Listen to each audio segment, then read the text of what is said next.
Thanks very much, Bob. For those of you who don't know me, my name is Martin Fenton. I'm a Director of Spectrum Analysis in the Spectrum Group in Ofcom. And I'm going to talk a little bit about shared spectrum.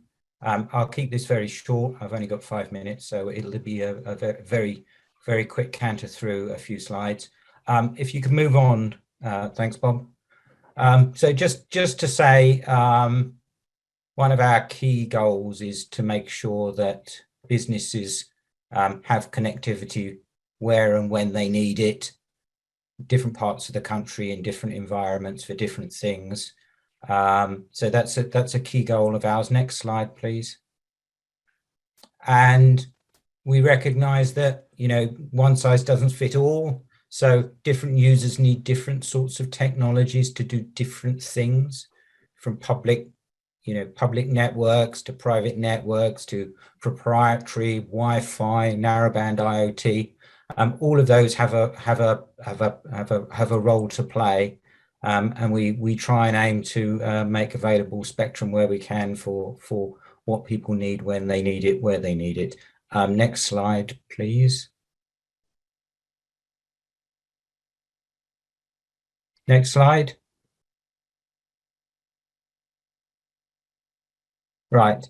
And just to reiterate, you know, different users, different businesses have different requirements, different business models are necessary to meet their needs. So it's not always that the public networks are the right solution for individuals. Often it might be private networks, or possibly even a hybrid solution where you mix and match between the two.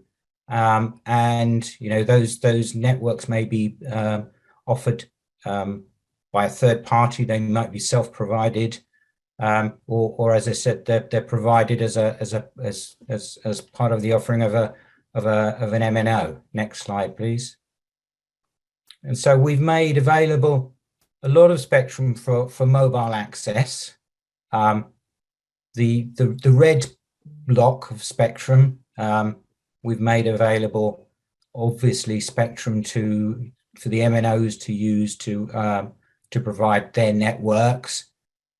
There's an awful lot of mobile spectrum been made available over the years. The latest additions to that were in the 3.6 gigahertz and 700 megahertz bands, where we expect the MNOs to start rolling out pretty quickly.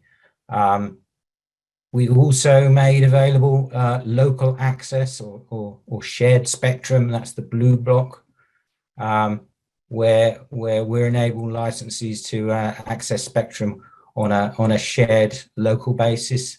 And then, of course, there's also a lot of spectrum that's been made available, which is exempt or light licensed, where you don't need either you don't need a license, or you get a very light license that costs a notional amount of money, but allows you to do what you like, you know, with minimal controls.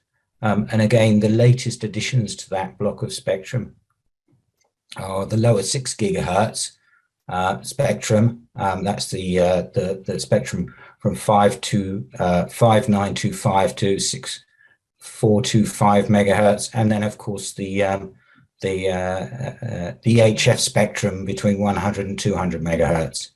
Next slide, please. So we've got essentially two models for shared spectrum. We've got the shared access licenses, which are for spectrum in the 800 megahertz, 2.3 and 3.8 to 4.2 gigahertz band, plus 26 gigahertz indoors. And those are licenses where licensees apply in a particular area. If it's low power or indoors, we can give a license that gives them the ability to deploy however many base stations they want within a 50 meter radius. They can then attach terminals wherever they happen to be around of those. and they can do that wherever they like. If it's a medium power, what we call a medium power base station, that's a base station which has a higher power. We authorize a single base station in a particular location, and again, terminals can attach to that. But the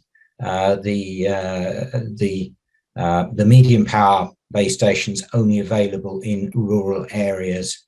It's not available in towns and cities at the moment, at least. And of course, we have the 26 gigahertz. There's just over 2 gigahertz of spectrum available there, but only indoors. And then we have the local access product, which is essentially where an MNO has licensed the spectrum, but isn't using it in particular areas. And then people have the ability to ask to move in and use spectrum that's already been licensed to the MNO, but in areas where they haven't rolled out and are unlikely to roll out in the near future. And those licenses last for 3 years, and you have to obviously ensure that the MNO is content that they won't need that spectrum in that area for the time that it's been licensed. Move on to the next slide. And just an indication of the number of licenses we've actually issued for shared access. The 800 megahertz product is quite popular. There's 2 times 3.3 megahertz of spectrum there. The local access, there's a number of those going through. The numbers are small at the moment, but they're increasing. So I think we think both of those sets of products, which were launched a couple of years ago, are starting to build up and are quite successful. So I think I'll end my presentation there, but thank you very much for listening.